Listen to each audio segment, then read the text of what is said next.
আজকে আমরা নিয়ে এসেছি আরেকটি নতুন একটি রেসিপি নিয়ে, যে রেসিপিটা হলো আমাদের সব থেকে বাঙালিদের প্রিয় ডাল ভাতের সাথে আলু ভাজা। আলু উচ্ছে ভাজা দিয়ে আমরা ডাল ভাত খুবই ভালো খেয়ে থাকি। সো লাঞ্চের জন্য একটি খুব ভালো একটা রেসিপি। সো বন্ধুরা চলুন আপনাদেরকে দেখাই ফার্স্টে যে আমাদের এই যে তেলটা গরম করা হচ্ছে। আমরা তেলটা নিয়েছি 3 থেকে 5 স্পুন মতো তেল নিয়ে নিয়েছি, এবং তেলটা একটু বেশি নিয়েছি যাতে আলু ভাজাটা যাতে ভাজাটা খুব সুন্দর হয়।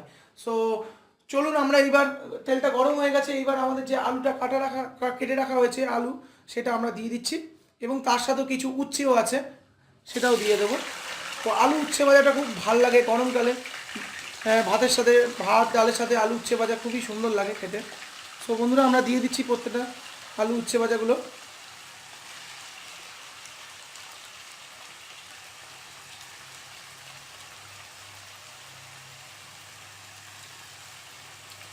এবং এখানে যেটা দেখতে পাচ্ছেন আলু উচ্ছে ভাজার কোয়ান্টিটিটা, এটা আমাদের 5 জন লোকের।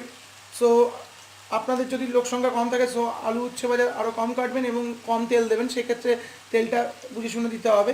সো যেহেতু আলু উচ্ছে ভাজাটা বেশি আছে, সো তার জন্য আমাদের তেলটা বেশি দিতে হয়েছে। এবং আলু উচ্ছে ভাজাটা ফ্রেশ আলু উচ্ছে ভাজাটাকে আমরা ভালো করে কেটে ধুয়ে রেখেছি, এবং ধুয়ে রাখার পরে সেটা আমরা এখানে ইউজ করেছি।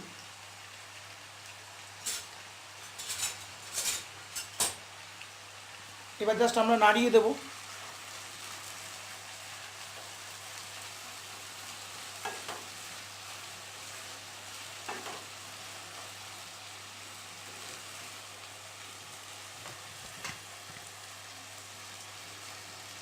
তো ভিউয়ার্স দেখতে পাচ্ছেন যে খুব সুন্দরভাবে আমরা নাড়িয়ে দিচ্ছি আলু উচ্ছেগুলোকে যাতে ভালো করে ভাজা হয়।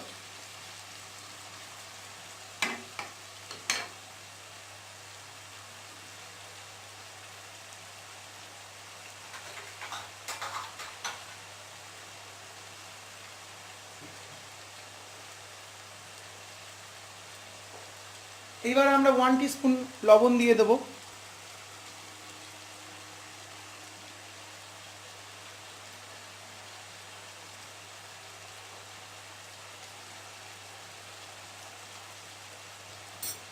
তো তারপরে আবার নাড়িয়ে দেবো যাতে লবণগুলো খুব সুন্দরভাবে আলু উচ্ছেগুলোর সাথে লেগে যায়।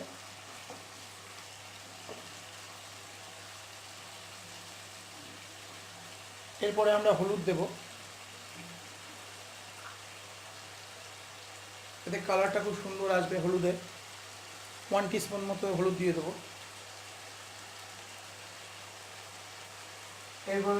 এরপরে চাইলে আপনারা লঙ্কাও দিতে পারেন, লঙ্কার গুঁড়ো। সো একটু ঝাল ঝাল লাগবে আলু উচ্ছে ভাজাটা, সো আমরা এখানে লঙ্কার গুঁড়ো অল্প ইউজ করছি, 1/2 টিস্পুন মতো, জাস্ট 1/2 টিস্পুনের মতো লঙ্কার গুঁড়ো ইউজ করছি। তো জাস্ট খেতে ঝাল ঝাল লাগবে।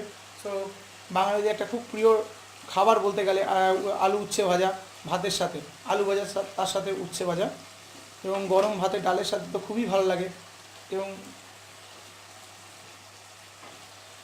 এই রান্নাটার রেসিপিটা খুবই সহজ এবং খুব সুন্দরভাবে করা যায়, খুব তাড়াতাড়ি হয়ে যায় একটা রেসিপির মধ্যে। এটা খুব তাড়াতাড়ি রেসিপি হয় এই রেসিপিটা, আলু উচ্ছে ভাজাটা। সো বন্ধুরা এই আলু উচ্ছে ভাজাটা হচ্ছে, সো এরপরে আমরা 5 থেকে 7 মিনিট বাদে আবার ফিরছি আপনাদের আলু উচ্ছে ভাজা কেমন হয় কালারটা সেটা দেখানোর জন্য। সো বন্ধুরা 5 মিনিটের জন্য আমরা বিরতি নিয়ে নিচ্ছি আপনাদের কাছ থেকে। সো আবার 5 মিনিট বাদে ফিরছি। হ্যালো ভিউয়ার্স, আমরা 5 মিনিট বাদে ফিরেছি। সো দেখতে পাচ্ছি আলু উচ্ছে ভাজা যেটা ভাজা হচ্ছে তেলের মধ্যে দিয়েছে, এবং কালারটা খুব সুন্দর হয়েছে। সো ভাজা হচ্ছে, এবং এটা 10 থেকে 15 মিনিট লাগে টোটাল ভাজতে।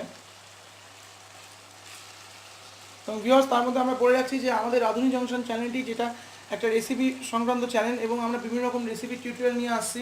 তো সো আপনারা চটপট ইউটিউবে আমাদের সাবস্ক্রাইব বাটনে গিয়ে ক্লিক করে দিন যাতে প্রতিদিন ভিডিও পেতে পারেন তাতে। সো আপনার নতুন নতুন বিভিন্ন রকম রেসিপি আপনাদের কাছে আমরা তুলে ধরবো। যদি ভালো লাগে অবশ্যই আমাদের চ্যানেলটিকে শেয়ার করুন, সাবস্ক্রাইব করুন। এবং যদি আপনাদের কোনো কিছু কমেন্ট করতে হয়, আমাদের দেখবেন কমেন্ট বক্স আছে, সেখানে গিয়েও আপনারা কমেন্ট করতে পারবেন। নতুন নতুন রেসিপি আপনাদের জানা থাকলে আমাদেরকে শেয়ার করুন, সেরকম রেসিপি আমরা আপনাদের জন্য বানিয়ে দেখাবো। সো বন্ধুরা আবারও বলছি, রাঁধুনি জংশন যে চ্যানেলটি আছে ইউটিউবে, সো প্লিজ সাবস্ক্রাইব করুন ওখানে জাস্ট। এবং সাবস্ক্রাইব করলে আপনাদের কাছে এভরিডে একটা করে নতুনত্ব রেসিপি সংক্রান্ত ভিডিও নোটিফিকেশন যাবে, যেখান থেকে আপনারা দেখতে পারবেন। সো চলুন দেখা যাচ্ছে এখানে আমাদের আলু ভাজাটা খুব সুন্দরভাবে ভাজা হচ্ছে, এবং এখানে একটু তেলের পরিমাণটাও বেশি দিয়েছি যাতে আলু ভাজাটা ভাজতে ভালো হয়, যাতে না জিনিসটা কাঁচা কাঁচা থাকে, সো একটু তেলটা বেশি লাগবে। তো আলু ভাজা তো জানেন মেনলি ভাত এবং ডালের সাথে খুব ভালো লাগে, সো তার জন্য আলু ভাজাটা একটু যাতে কড়কড়ে হলে আরও বেশি ভালো লাগে খেতে। সো তার জন্য তো একটু তেল বেশি ইউজ করতে হবে এই রেসিপিটার জন্য। সো এইবার আমরা জাস্ট 2 থেকে 3 মিনিটের জন্য আমরা ঢেকে দিচ্ছি। সো 2 থেকে 3 মিনিট বাদে আবার ফিরছি আপনাদের সামনে। চলুন 2-3 মিনিটের জন্য আমরা বিরতি নিয়ে নিচ্ছি আপনাদের কাছ থেকে। ভিউয়ার্স, আমরা ফিরে এসেছি। সো এবার দেখে নিই আমাদের ঢাকনা দিয়ে ননস্টিক যে কুকিং যে আছে, সো ননস্টিক কুকিংয়ের যে ঢাকনাটা এটা আমরা খুলবো এখন। সো এবার দেখবো যে আমাদের আলু ভাজাটা কেমন হয়েছে। সো প্রায় ভাজা হয়ে এসেছে আলু ভাজাটা। এইবার আমরা জাস্ট একটু হালকা করে চিনি দিয়ে দেবো।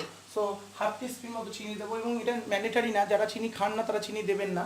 এবং যা আমরা অ্যাকচুয়ালি আমরা চিনি একটু খাই, তো একটু জাস্ট মিষ্টি মিষ্টি হবে, খেতে একটু টেস্টি হয়। সো আমরা হাফ টিস্পুন মতো চিনি দিলাম। সো যারা চিনি দিতে চান সো চিনি দিতে পারেন, আবার যারা না দিতে চান সো তাতে কোনো অসুবিধা নেই চিনি না দিলে। সো এবার আমরা জাস্ট একটু নাড়িয়ে দেবো আলু ভাজাটা, যাতে চিনিটা সব জায়গায় গায়ে লেগে যায় আলু এবং উচ্ছেগুলোর, তাতে টেস্টটা আরও ভালো হবে খেতে। সো ভিউয়ার্স, আমাদের রাঁধুনি জংশন চ্যানেলটিকে প্লিজ সাবস্ক্রাইব করুন, শেয়ার করুন, ভালো লাগলে আমাদেরকে কমেন্ট করুন যে রান্নাগুলো কেমন হচ্ছে, তাতে আমরা বুঝতে পারবো যে আপনাদের কেমন লাগছে আমাদের রান্নাগুলো, রেসিপিগুলো। সো ভিউয়ার্স, সাবস্ক্রাইব করার জন্য জাস্ট আপনাদের ইউটিউবে যেতে হবে, গিয়ে রাঁধুনি জংশন বলে লিখতে হবে, এবং লেখার পরে যে চ্যানেলটি আসবে, সো সেই চ্যানেলটি রাঁধুনি জংশন চ্যানেলটিতে গিয়ে সাবস্ক্রাইব বাটনে ক্লিক করতে হবে। সো ক্লিক করলেই আপনারা রেগুলারের জন্য আমাদের কাছ থেকে নতুনত্ব রেসিপির আপডেট পাবেন। সো এখন আপাতত মোটামুটি আলুটা ভাজা হয়ে এসছে। সো এবার আমরা জাস্ট আর 2 মিনিটের জন্য আবার ঢেকে দেবো, তাতে পুরোপুরি একদম আলু ভাজাটা কমপ্লিট হয়ে যাবে। সো চলুন আমরা 2 মিনিটের জন্য ঢেকে দিলাম, এবং আবার 2 মিনিট বাদে আমরা ফিরে আসছি। আমরা ফিরে এসেছি 2 মিনিট বাদে। সো এবার আমরা ননস্টিকের ওভেনে যে ঢাকনাটা আমরা খুলে দেখে নেব। সো আমাদের আলু ভাজা রেডি হয়ে গেছে। সো খুব সুন্দরভাবে ভাজা হয়েছে আমাদের আলু ভাজাটা। সো ভিউয়ার্স, এটা ভাতের সাথে ডাল দিয়ে আলু ভাজা দিয়ে খুবই ভালো লাগে, একটা নতুনত্ব, একটা খুব সুন্দর একটা আইটেমস। সো বন্ধুরা, আমাদের এই ভিডিও টিউটোরিয়ালটি যদি আপনাদের ভালো লেগে থাকে, আমাদের রেসিপিটা যদি ভালো লেগে থাকে, অবশ্যই আমাদের চ্যানেলটিকে সাবস্ক্রাইব করুন, শেয়ার করুন রাঁধুনি জংশনকে। সো আজকে এইটুকুই, ধন্যবাদ।